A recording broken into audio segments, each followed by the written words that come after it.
Subhanahu wa taala. Ini poin utamanya. Saat Allah menciptakan malaikat, ya, malaikat tidak diciptakan kecuali hanya untuk beribadah. Walaupun tugasnya bisa beragam. Ada yang bertasbih saja, bertahmid saja, bertakdis saja, Al-Baqarah ayat ke-30. Ada yang kemudian tugasnya memikul arsy saja, ada yang menurunkan wahyu, ada yang kemudian menurunkan rizki dengan izin Allah. Tapi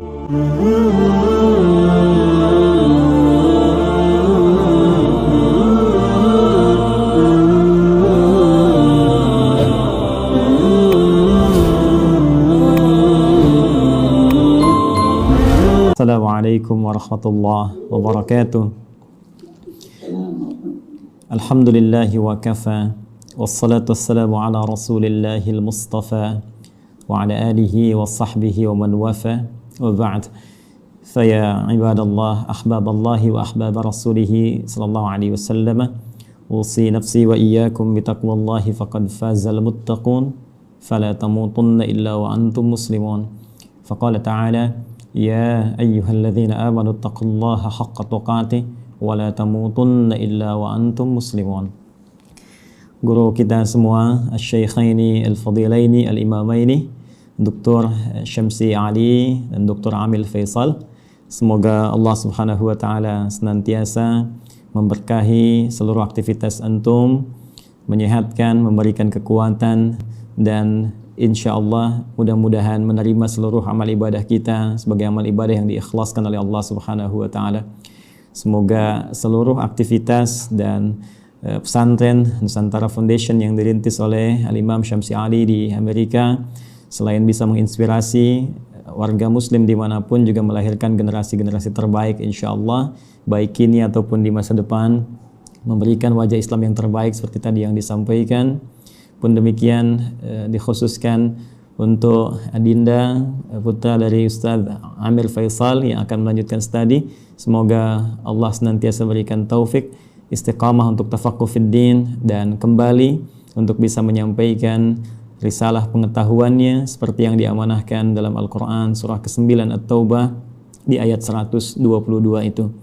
Izinkan kami menyampaikan apa yang telah guru-guru kami sampaikan mengenai tema yang sekarang tengah kita bahas, dan tentunya tadi sudah banyak diuraikan baik oleh Imam Syamsi Ali pun demikian oleh Dr. Amil Faisal. Semoga sekali lagi Allah berkahi keilmuan keduanya. Izinkan kami kemudian merinci dari apa yang tadi telah disampaikan dengan 3 aspek bahasan utama. Kita akan mohon izin mulai dengan muqaddimah tentang mengapa kita diciptakan. Kemudian yang kedua, apa korelasi antara penciptaan dan tugas kita sebagai manusia dengan Al-Quran. Kemudian yang ketiga, bagaimana kita bisa menampilkan pedoman hidup dalam Al-Quran terkait dengan misi kehidupan kita di muka bumi ini. 3 ini yang mudah-mudahan bisa saya sampaikan dengan durasi waktu yang telah ditetapkan oleh panitia.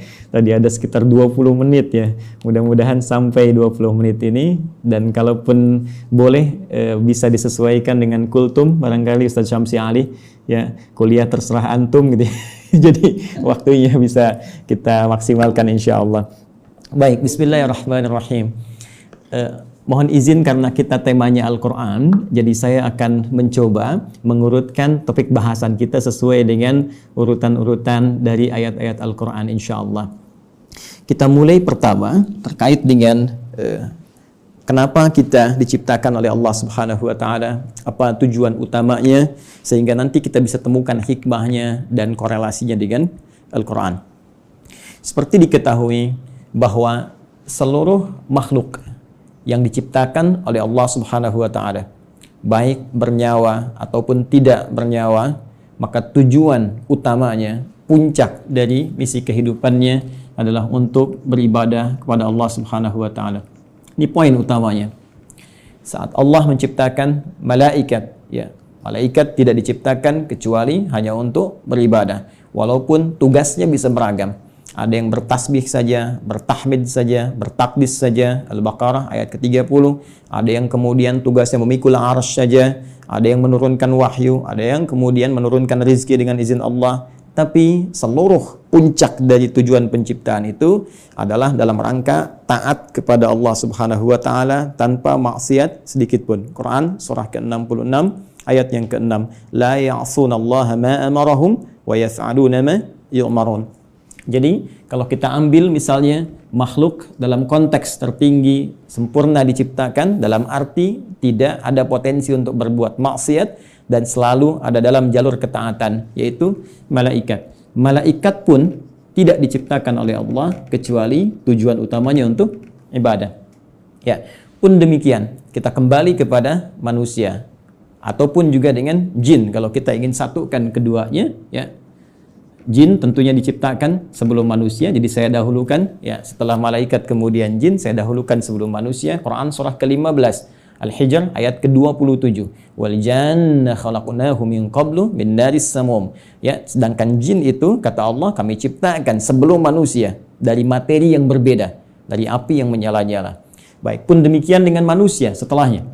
Ya, wa idz qala rabbuka lil malaikati inni khaliqum basyara. Ketika Allah firmankan kepada para malaikat yang sudah tercipta sebelum manusia, pun sebagian kalangan jin yang hadir pada saat itu, kami akan mencipta makhluk baru, bukan malaikat, bukan jin, tapi bashar. Ya, satu dari 5 nama manusia yang umumnya disebutkan dalam Al-Quran pokoknya. Ya, bashar 35 kali disebutkan dalam Al-Quran, menunjuk pada sifat nafsunya. Ins disebutkan 18 kali berpasangan dengan jin, menunjuk pada sifat penampakan dan kelembutannya. Insan disebutkan 65 kali dalam Al-Quran, menunjuk pada totalitas aktivitasnya. Pun demikian dengan An-Nas disebutkan setidaknya 241 kali dalam Al-Quran, menunjuk sifat sosialnya. Dan Bani Adam, ya, disebutkan setidaknya 7 kali dalam Al-Quran, menunjuk genealogisnya yang tersambung pada Nabi Adam alaihissalam. Jadi manusia ketika difirmankan oleh Allah kepada malaikat dan jin, ya wa idz qala rabbuka lil malaikati inni khaliqum basyara. Ya. Jin dan manusia ketika diciptakan tidak lepas dari fungsi ini. Ya, ditegaskan di Quran surah ke-51 digabungkan ayat ke-56. Ya, paling kanan sebelah atas di mushaf standar Allah berfirman, "Wa ma khalaqtul jinna wal insa illa liya'budun." Ya, dan tidaklah aku ciptakan jin dan seluruh manusia itu kecuali tujuan puncak pokok, ya.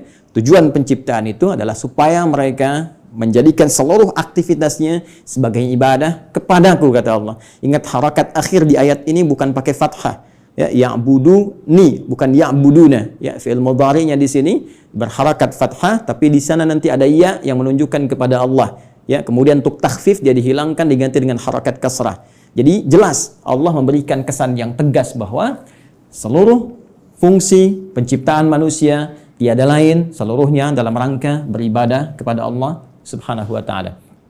Nah, yang menarik adalah ketika Allah mendeklarasikan dan menginformasikan tentang khususnya manusia, ya, dalam konteks tugasnya untuk beribadah ini, maka diperjelaslah oleh Allah mengenai tempat dan misinya di mana dia akan beribadah, kemudian seperti apa misi yang akan diemban. Jadi sangat menarik, ya, itu disebutkan di Quran surah kedua Al-Baqarah di ayat ke-30, ya, paling kiri sebelah atas di mushaf standar. Ya, Allah berfirman, perhatikan kalimatnya, ini sangat indah sekali. Antara penciptaan, pengenalan manusia kepada jin dan malaikat dengan pemberian tugasnya itu dibuka dengan kalimat yang sama, diksi yang serupa, tapi untuk menunjukkan makna yang berbeda. Ya, ingat, karena di Quran tidak ada pengulangan. Ya, ketika disebutkan yang seperti itu, yang serupa, maka kaidah tafsirnya, ya, Dr. Amir Faisal, Ustaz Syamsi Ali lebih mengetahui, ya, taksisan li ma'nan jadid. Ini untuk pengantar kepada makna yang baru, yang tidak sama dengan sebelumnya. Baik, di Quran surah ke-15, ayat ke-28, ketika Allah mencipta manusia digunakan diksi wa idz qala rabbuka lil malaikah. Ya, kemudian ketika memberikan misinya, dan di mana ditempatkan untuk menjalani misi ini, maka dibuka dengan redaksi yang sama. Wa idz qala rabbuka lil malaika. Seakan-akan ingin mengesankan bahwa, hei, saking dahsyatnya penciptaan manusia ini, saking dahsyatnya misi manusia ini, jadi bukan hanya penciptaannya, ya, penciptaan manusia ingin menunjukkan tentang dibawanya misi yang sangat agung, sangat dahsyat, sampai-sampai malaikat yang sempurna pun tak berbuat maksiat mesti mengetahuinya. Sampai-sampai jin pun yang dicipta lebih dulu mesti mengetahuinya. Ya, hanya bedanya yang di Quran surah 15 ayat ke-28 Allah menggunakan redaksi khaliq, ya. Karena itu kita menyebut Allah dengan sang khaliq diambil dari diksi Al-Qur'an. Inni khaliqum basyara. mencipta yang tak pernah ada ya sebelumnya, mencipta yang tidak bersandar pada bahan yang ada sebelumnya, beda dengan sifat makhluk yang tercipta. Sedangkan pemberian misinya digunakan kata ja'il. Ya. Inni ja'ilu fil ardi khalifah. Yang di sini menunjuk penciptaannya, yang di sini menunjuk pada pemberian misinya. Kita fokus ke sini dulu dengan cepat. Baik, Allah dengan tegas, singkat, padat memberikan satu informasi kepada kita semua melalui Al-Quran. Kata Allah, aku infokan pada malaikat, aku infokan pada jin yang sebelum kalian aku ciptakan mereka. Saking tingginya misi kalian, ya. Inni menggunakan taukid, sungguh aku ja'ilun fil ardi, akan menjadikan. Ingat, ja'il menugaskan, khalik mencipta. Setelah ciptaan itu terjadi, karena Allah mencipta mustahil, ya, tidak ada fungsinya, mustahil tidak ada tujuannya. Di dalam bahasa Arab, kalau kita sudah membuat sesuatu, kemudian ingin menjadikan, menerangkan fungsinya, apa yang telah dibuat itu, orang Arab menggunakan diksi ja'ala, yaj'alu ja'il. Allah telah mencipta manusia, Quran surah 15 ayat ke-28, dan ingin menerangkan ini fungsi, misi penciptaan manusia itu. Maka digunakan kata ja'il. Inni ja'ilun fil ardi. Satu, fil ardi. Di poin ini. Ini menunjuk pada tempat. Aku akan menjadikan, memberikan fungsi pada manusia yang telah tercipta itu. Akan menempatkan mereka bertugas, tempatnya bukan di langit. Bukan fis sama, ya. Awas hati-hati, tapi tempatnya di mana? Fil ardi. Ya, yang kita terjemahkan dengan bumi itu. Baik. Khalifah, dan dia akan membawa peran untuk menunaikan tugas ibadah itu sebagai khalifah. Ya. Yang setidaknya punya dua makna pokok. Bisa jadi khalafa yakhlifu, ya, yang saling menggantikan. Artinya kalau satu selesai akan lahir yang lain meneruskan kembali, satu selesai meneruskan kembali, ya, bapak kemudian melahirkan anak, anak melahirkan anak lagi, saling menggantikan. Dan Al-Quran memberikan pesan jangan sampai seseorang meninggalkan generasi setelahnya dalam keadaan lemah. Quran surah keempat ayat 9 itu. Wal yakhshal ladzina law taraku min khalfihim dzurriyyatan dhi'afa khafu 'alaihim.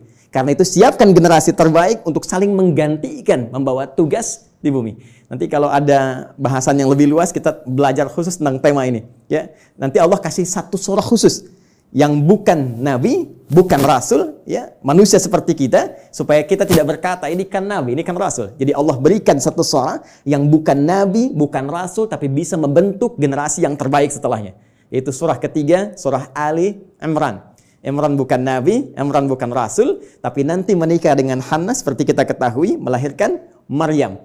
Dan Maryam saat dididik disiapkan, itu nanti bisa jadi pribadi yang lebih baik dibandingkan dengan ibundanya dan ayahandanya. Karena itu Anda temukan surah Maryam surah ke-19, tapi Anda tidak temukan surah Hannah. Ya. Tapi bagaimana keduanya mendidik supaya lahir generasi lebih baik dari orang tuanya. Maryam melahirkan Isa. Isa alaihi salam lebih baik dibandingkan ibu dan kakek neneknya. Ya. Jadi demikian fitrah dalam Al-Quran. Setiap ada generasi mesti lebih baik daripada yang sebelum-sebelumnya. Bapaknya hafal Al-Quran, anaknya hafal Quran dan paham tafsirnya. Ya, anaknya hafal Quran dan tafsir, cucunya paham sampai hadis dan fiqhnya. Demikian seterusnya. Baik. Kembali ke sini. Pun demikian khalifah, ya, selain punya arti menggantikan juga bisa berarti pemakmur. Ya. Pembangun dalam semua nilai-nilai kebaikan. Ya, singkatnya ditugaskanlah kemudian di bumi. Ini tugasnya akan saling menggantikan sampai kehidupan dunia berakhir. Dan ditugaskan dalam rangka ibadah ini untuk memakmurkan kehidupan di muka bumi sesuai dengan apa yang telah Allah tetapkan. Secara singkat diberikan pelatihan kemudian di satu tempat, ya, yang disebut dengan Al-Jannah itu di Quran surah ke-2 Al-Baqarah ayat ke-35. Sebelum turun ke bumi, sebelum membawa misi ini, maka ditugaskanlah sementara waktu diberikan pelatihan, ya. Di Quran surah ke-2 Al-Baqarah ayat 35. Wa qulna ya Adamu uskun anta wa zaujukal jannah. Secara langsung ditugaskan pasangan Adam dan Sayyidah Hawa alaihi wassalam. Silahkan keduanya dimasukkan oleh Allah Subhanahu wa taala untuk diberikan pelatihan sebelum diturunkan untuk bertugas ke bumi. Silahkan masuki al-jannah ini, sering terjemahkan dengan surga, oke? Okay? Tapi mohon dicatat surga ini bukan surga yang kelak kita akan masuki. Ya, karena yang kelak kita akan masuki itu jelas keterangannya, ma la ainun ra'at wala udhunun sami'at wala khatara ala qalbi bashar. Enggak pernah terlihat, enggak pernah terdengar, ya dari kisah-kisah kita manusia, enggak pernah terfikirkan seperti yang kita lamunkan. Baik. Dan yang paling menarik, tidak ada perintah dan larangan lagi, semua kenikmatan. Tidak ada perintah dan larangan lagi, semua kenikmatan. Jadi Ustadz Amir Faisal jangan terlampau soleh, nanti cita-cita masuk surga masih pengen tahajud bisa. Jadi semua kenikmatan, ya. Tapi di sini tidak. Di sini ada ujian. Wala taqraba hadhihi syajara fatakuna minadh dhalimin. Ya, jangan coba-coba engkau dekati pohon ini, ujian pertama. Jadi disebutkan perintah kalau dikerjakan melahirkan kenikmatan, fakula minha ragadan haitsu syi'tuma. Kemudian diberikan larangan. Ini perintah, ada larangan. Dan inilah nanti yang akan kita bawa dalam kehidupan di muka bumi. Di bumi itu cuma dua, kalau nggak mengerjakan perintah, meninggalkan larangan, selesai. If'al wala taf'al. Do it, leave it. Ya, cuma dua ini saja. Baik, kemudian diperkenalkan, ini tantangannya. Ada nanti iblis yang mulanya dari kalangan jin, ayat 34-nya berbicara tentang iblis. Ayat Quran surah ke-18 Al-Kahf, ayat ke-50, ya, menerangkan genealogis iblis itu dari jin yang bermaksiat, fasik. Ya, wa idz qulna lil malaikati isjudu li adama fasajadu illa iblis kana minal jinni fa fasaqa an amri rabbi. Ya, ketika dia mulai fasik disebut dengan iblis. Ketika dia mulai menggoda, mewariskan kefasikannya disebut dengan syaitan. Karena itu diperkenalkan oleh Allah, ya, ini menjadi syaitan di ayat ke-36-nya, fa azallahumash syaitan. Setelah tuntas kemudian diberikan bekalnya, di training dulu, kan? Diberikan pelatihannya, diperkenalkan musuhnya, ini yang harus dikerjakan, ini yang harus ditinggalkan, ini yang akan dibawa nanti dalam kehidupan di bumi. Setelah siap itu semua, teman-teman sekalian, barulah diturunkan Adam alaihissalam beserta Sayyidah Hawa alaihissalam, keduanya untuk memulai tugasnya di bumi. Baik, dan kisahnya dimulai di sini. Quran surah kedua, saya langsung ayat 38. Baik. Saya melompat sedikit ke kisah antara bagaimana perjuangan Adam alaihissalam melawan iblis atau syaitan itu. Saya langsung lompat dulu saja untuk mempermudah dan mempercepat kita sampai pada kuota waktu kita. Baik. Quran surah kedua ayat 38. Ya, paling kanan sebelah atas di mushaf standar bagi teman-teman yang terhubung dan membuka mushaf, ya. Perhatikan baik-baik. Qulna bitu minha jami'a. Sekarang sudah saatnya, kata Allah, kami firmankan. Dan kalimatnya menggunakan ta'zimin nafsi. Nah, ya, itu selalu memiliki dua makna setidaknya dalam bahasa Arab. Nah, singkatan dari nahnu.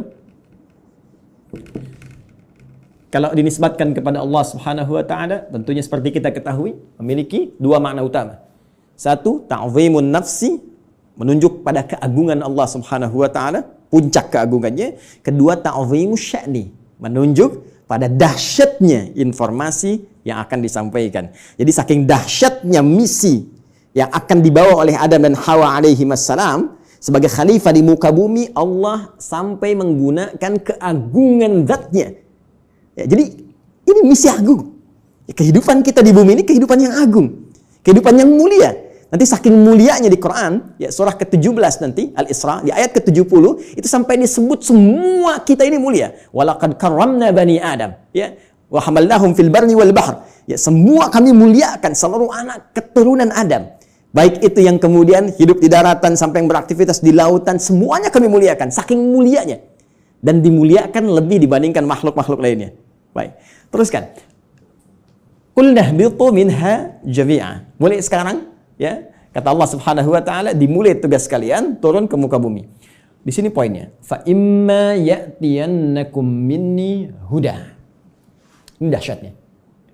Ternyata Allah dengan sifat Rahman-Nya tidak membiarkan hambanya memulai misi tanpa membawa pedoman misinya, tanpa membawa petunjuk untuk menjamin kebenaran risalahnya, untuk menjamin terukurnya setiap misi yang ia bawa. Ternyata bersamaan dengan misi yang dibawa itu dan tugas dimulai dalam beraktivitas di muka bumi dengan misi tadi itu, Allah bersamaan dengan itu semua menurunkan satu pedoman kehidupan yang disebut dengan hudan. Ini poinnya. Fa imma ya'tiyannakum minni huda. Nanti saat kamu telah turun di bumi dan mulai akan mengawali misimu itu, maka kami akan sertakan dengan itu semua petunjuk kehidupan. Ingat, hudan kalau disebutkan, saya telah gali diksi ini ya dari bahasa Arab, termasuk penyebarannya di Al-Quran, derivasinya, ragamnya, ini Masya Allah, ini bukan hanya diartikan dengan petunjuk, tapi bisa berarti jalan menuju kemudahan, bisa diartikan jalan menuju kesuksesan, bisa diartikan solusi dari segala kesulitan, bisa diartikan jalan untuk membuat kita bahagia dalam ibadah. Secara singkat, kalau kita kumpulkan diksi hudan dalam Al-Quran, secara singkat, seluruh arahnya itu mengarah kepada pedoman kehidupan. Ya, pedoman hidup. Ini yang harus kamu kerjakan, ini yang harus kamu tinggalkan, ini yang harus kamu lakukan. Kamu akan mengalami ini tantangannya, ini solusinya. Itulah hudan. Dan sifat rahman Allah menjadikan penugasan ini menjadi nyaman untuk dijalani dan terhindar dari segala kegelisahan dan kesedihan. Perhatikan ujung kalimat ayatnya. Fa imma ya'tiyannakum minni hudan faman tabi'a hudaya.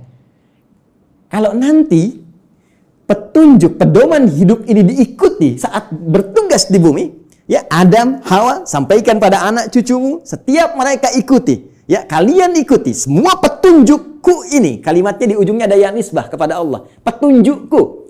Jadi ini bukan Nabi Adam yang buat, bukan Sayyidah Hawa yang buat. Ya, Allah yang langsung tetapkan. Fala khaufun 'alaihim wa la hum yahzanun. Allahu akbar. Maka aku jamin kata Allah, fala khaufun 'alaihim la fala khauf. Ya, selama menjalani misi di bumi ini tidak akan pernah merasakan kekhawatiran, kegelisahan. La khauf, tidak gelisah. Gelisah itu lawannya tenang. Ya, berarti kalau tidak gelisah tenang. Ya, wala khaufun 'alaihim wala hum yahzanun. Yahzanun sedih. Lawannya senang. Allahu akbar. Ya, lawan dari sedih senang. Ini sangat menarik. Jadi ketika Allah menugaskan Adam alaihissalam, ya, kemudian beserta pasangannya Sayyidah Hawa alaihissalam untuk kemudian berkembang di muka bumi melahirkan anak keturunan disebut dengan Bani Adam nanti, ya kan? Ternyata semua misi itu misi yang menyenangkan. Dan misi yang menenangkan. Jadi kalau dibawa ke rumah tangganya senang, tenang. Dibawa ke kantor, di kantor tenang, senang. Dibawa ke tingkat kehidupan sosial, senang, tenang. Jadi ternyata tugas di bumi ini tugas yang menyenangkan. Tugas yang menenangkan, menenangkan dan menyenangkan. Jadi kalau ada orang yang hidup di bumi selalu gelisah, ya selalu merasa tidak senang, ini menunjukkan boleh jadi kehidupan ini tidak disertai dengan pembacaan pada pedoman hidupnya. Ini yang disebut dengan hudan. Nah, teman-teman sekalian, menariknya setiap berganti generasi. Ya, karena Adam itu alaihissalam selain nabi, beliau juga manusia. Ya, nabi punya fitrah kenabian, manusia punya fitrah kemanusiaan. Baik, karena setiap nabi itu manusia, maka manusia punya fitrah kemanusiaan. Di antara fitrahnya pasti mengalami kematian, wafat. Setiap yang berjiwa pasti wafat. Quran surah ke-3 Ali Imran ayat 185. Kullu nafsin dha'iqatul maut. Semua, bukan 1-2 orang. Seluruh umat bahkan ada kuotanya, ada batasnya. Ya, batas kematian disebut dengan ajal. Quran surah ke-7 Al-A'raf ayat 34. Walikulli ummatin ajal. Fa idza jaa ajaluhum la yastakhiruna sa'atan wa la yastaqdimun. Bahkan semua punya batas hidupnya. Ya, harus diisi. Ya, bagaimana Allah memberikan bimbingan, dia isi itu sampai menemukan ujung batas hidupnya, dan jika sudah tiba tak akan mampu dia mundurkan, tak akan mungkin bisa dimajukan. Ya, jadi mohon izin lompat sedikit ya, nggak usah memaksakan diri. Ada kita lihat ada yang orang bunuh diri, mencoba-coba, nggak usah coba-coba. Kalau sudah tiba waktunya meninggal juga. Kalau belum tiba nggak akan wafat. Ya, nah ini poinnya. Karena Adam itu manusia. Karena itu punya fitrah kemanusiaan, maka Adam pun wafat. Ya, setelah itu mewariskan anak keturunan Quran surah ke-4 ya, ayat yang pertama, ya ayuhan nasu taqu rabbakumul ladzi khalaqakum min nafsin wahidah wa khalaqa minha zawjaha wa batha minhuma rijalan katsiran wa nisaa. Melahirkan keturunan, ada laki-laki, ada perempuan, sampai kemudian mereka berkomunal, ya, berkelompok-kelompok, bersuku-suku, kemudian bahkan menyebar lebih luas lagi, saling mengenal dan saling berinteraksi. Quran surah ke-49 Al-Hujurat ayat ke-13. Ya ayyuhan nas, wahai seluruh manusia, inna khalaqnakum min dzakarin wa untha. Kami ciptakan kalian, ada laki-laki, ada perempuan. Ternyata manusia cuma 2 jenis, ya, laki-laki dan perempuan. Awas, hati-hati ya. Wa ja'alnakum syu'uban wa qabaila. Kemudian setelah itu kami jadikan kalian ya syu'uba, berkelompok-kelompok, membentuk satu komunitas dari keluarga ke masyarakat, RT, RW sampai negara sampai benua dan sebagainya. Wa qabail, ada suku-sukunya, tujuannya lita'arafu, untuk saling membangun sinergi, membangun link, saling mengenal, dan dengan itu membawa misi kekhalifahan yang tadi disebutkan. Ya, inna akramakum indallahi atqakum. Yang paling mulia di antara kalian yang meningkat nilai kebaikan yaitu takwanya. Poinnya, ada muafat manusia menjadi berkembang, dan setiap perkembangan ini pasti akan terpengaruhi oleh lingkungan di mana mereka beraktivitas. Kullu mauludin yuladu 'alal fitrah, ya, fa abawahu yahwidanihi aw yunassiranihi aw yumajjisanihi. Semua yang terlahir itu baik, cuma lingkungan nanti yang membentuk dia bisa merubah bahkan menjauh dari Allah Subhanahu wa taala. Dalam konteks ini, saya ingin cepat, saking sayangnya Allah kepada kita semua, Allah tidak menginginkan seluruh manusia yang hidup di bumi mengalami kebuntuan dalam membawa misinya dan bahkan mengalami kegagalan. Yang Allah inginkan semua konsep tadi senang dan tenang. Maka di setiap pergantian generasi itu, maka Allah utuslah kemudian seorang rasul, ya, utusan, seorang nabi yang membawa kembali pedoman-pedoman yang dahsyatnya sesuai dengan era dan masa yang dialami. Nabi Adam selesai, muncul Nabi Nuh. Nabi Nuh kemudian membawa risalah. Nuh selesai, muncul Nabi